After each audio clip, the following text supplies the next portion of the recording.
오바댜 1장 우리 1절에서 2절에 있는 말씀입니다. 우리 함께 읽도록 합니다. 오바댜의 묵시라.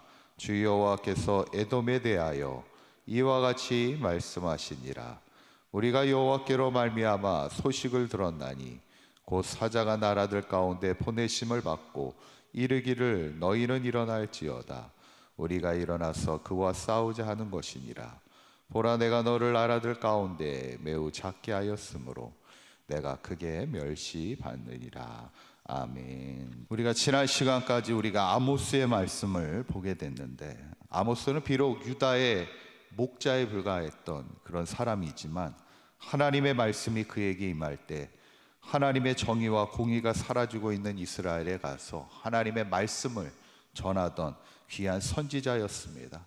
저는 바라기는 우리도 이 시대에 복음으로 세상을 세워가기 위해 이 땅에 하나님의 정의과 공의를 세워갈 수 있도록 이 시대 아모스와 같이 복음의 전도자로 귀하게 살아갈 수 있는 저와 여러분들의 삶이 될 수 있기를 간절히 축원합니다. 오늘은 이제 오바댜의 말씀을 이제 함께 나누는데, 우리가 이제 소선지자서 호세아부터 이제 말라기까지 구약의 마지막 12개의 책을 우리가 이제 소선지자서라 이렇게 이야기하는데, 왜 소선지서일까요?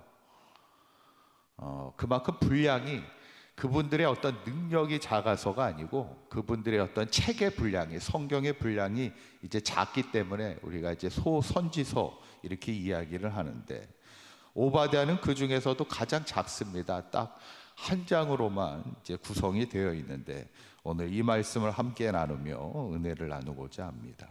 첫 번째는 이제 오바댜는 누구인가 이렇게 보면 성경에는 구체적으로 오바댜에 대한 기록이 없습니다. 그래서 누군지는 알 수 없지만 아마도 이때 유다 출신의 선지자가 아니겠는가 생각을 하면서, 특별히 오바댜의 이름의 뜻이 이제 귀한 뜻을 가지고 있어요.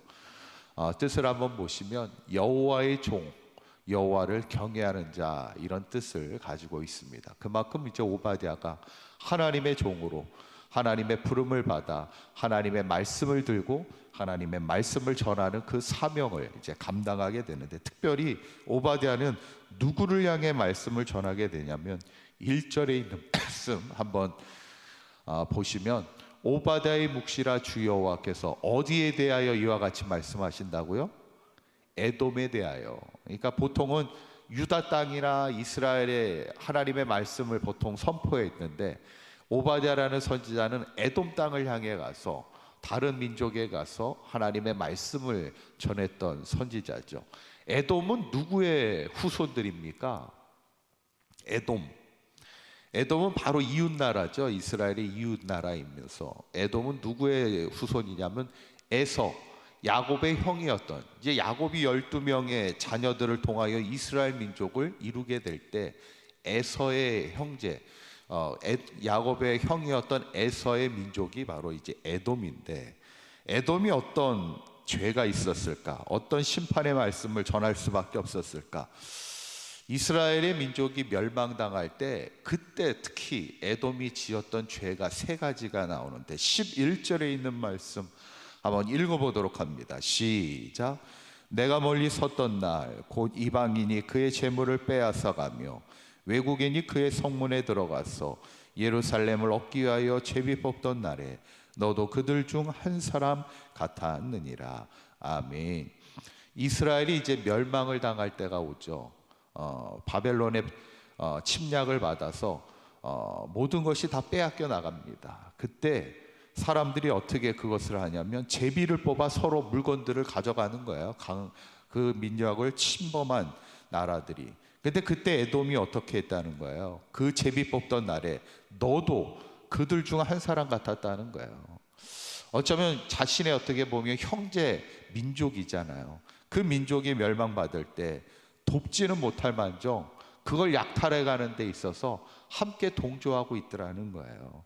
동생이 매맞고 있는데 형이 돼가지고 그거를 보호해 주지를 못할 망정 오히려 그 동생을 때리는 일에 형이 동조하고 있으니 그것이 얼마나 큰 죄냐, 이것을 지금 묻고 있는 거예요. 뿐만 아니라 12절에는 이렇게 말하고 있습니다. 한번 읽어보도록 하죠. 시작.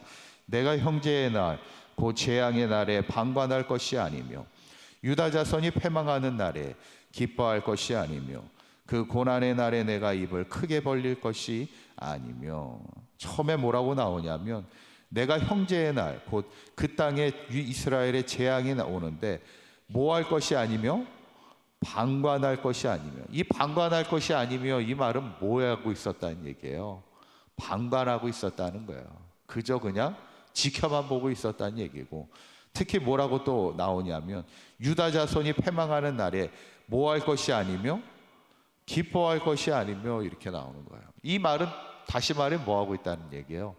오히려 기뻐하고 있다라는 거예요. 자신의 형제의 민족이, 그러니까 이게 뭡니까?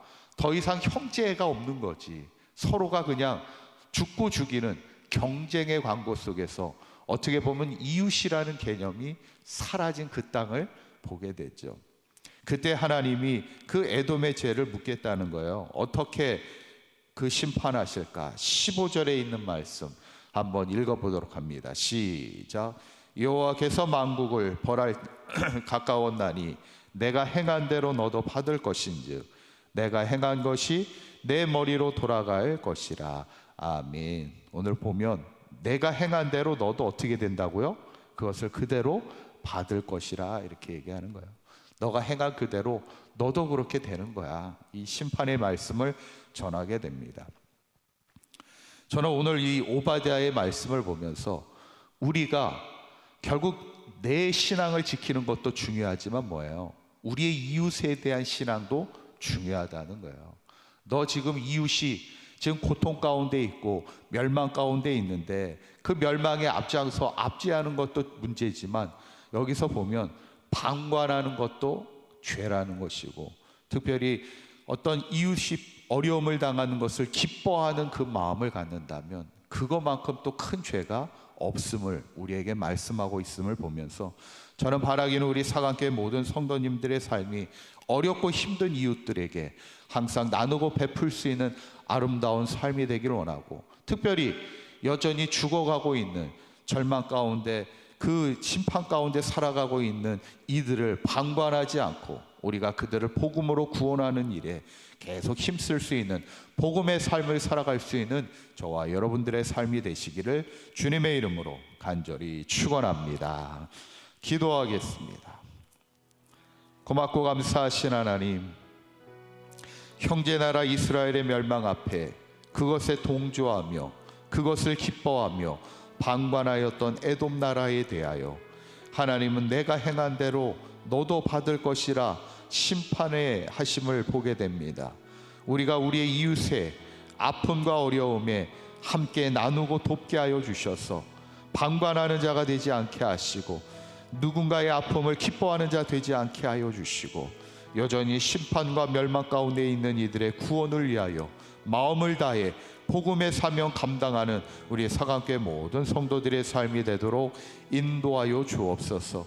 오늘 하루도 주님과 동행하는 복된 하루가 되게 하시고 우리 사강교회 모든 성도들 우리의 삶이 다하는 그날까지 하나님이 주신 십자가의 사명 감당하며 마지막까지 하나님의 기쁨이 되는 아름다운 삶이 되도록 인도하여 주시옵소서. 우리 주 예수 그리스도의 이름으로 기도하옵나이다. 아멘.